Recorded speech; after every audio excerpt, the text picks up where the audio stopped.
Okay,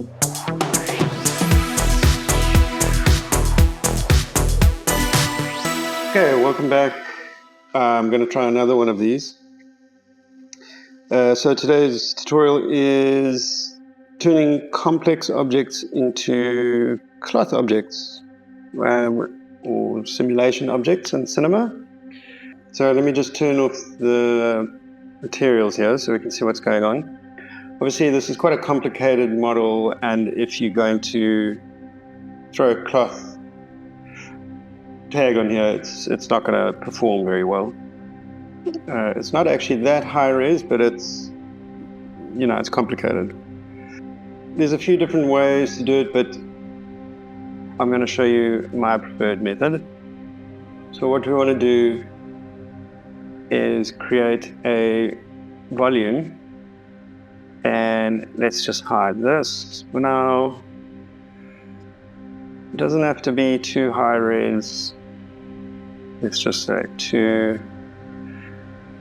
And we're going to throw a dilate on. Now, again, it doesn't matter too much in the resolution on this, other than you don't want it to be super high.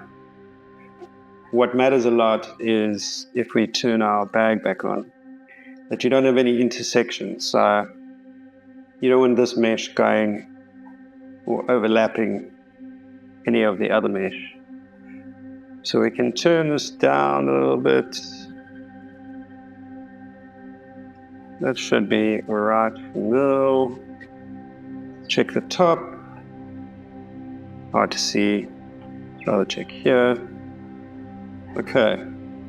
And we can let's try a little bit more resolution. Okay, now obviously you can try and keep it non-destructive as long as you want, but for me in this tutorial we're just gonna turn this into a mesh, and let's also just see if we can get it looking a little bit better with the remesh, and say 75% of that. Okay, that looks pretty good. So we can just collapse that. Okay, so the trick is to use this as a cage. Now you can end up with pretty big project files depending on the resolution of things, but what we do is initialize that. Sorry, let me get rid of that. I don't know why that's there. Now basically this complex object is using our remeshed volume as a kind of reference object, which means that if we put let's just do balloon for now, and take off gravity, and let's just go back to our near view, and we put a little bit of, let's see, a little bit of overpressure in there.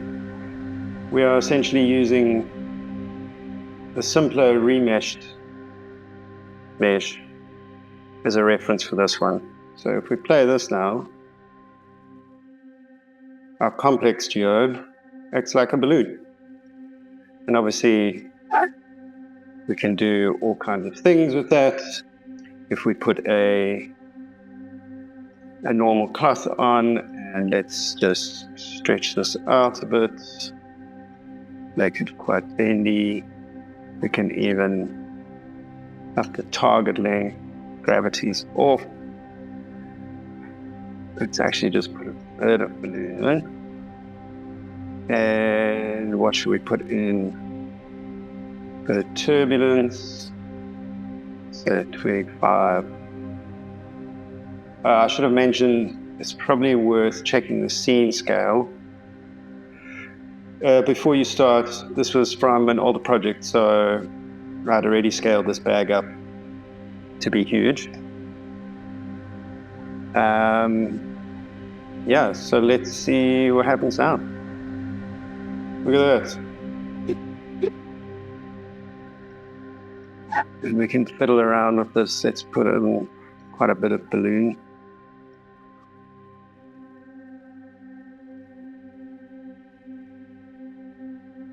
Pretty cool.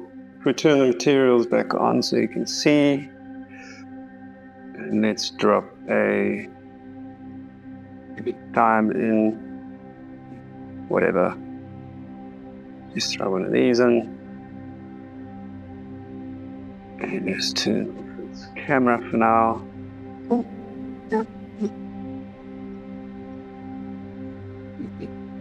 A pretty cool effect.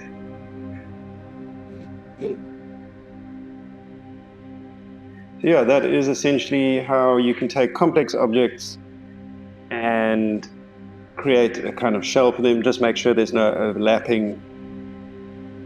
Otherwise you get pixels that are left behind, vertices that are left behind, and it goes pretty crazy. Yeah, and of course you can add in all your things, your colliders, anything like that, and it's pretty fast. If we, let's just try this. We add a collider. Let's see how fast this will be. Boom. Boom. Pretty cool. All right, another quick tip. I guess you're supposed to say like and subscribe. Let me know in the comments if you found this helpful or if you want to see more like this. I had another idea for maybe doing a tutorial on kind of procedural growth effects on complex geometry in cinema, which is quite a bit simpler than Houdini. So yeah, let me know. Thanks for watching.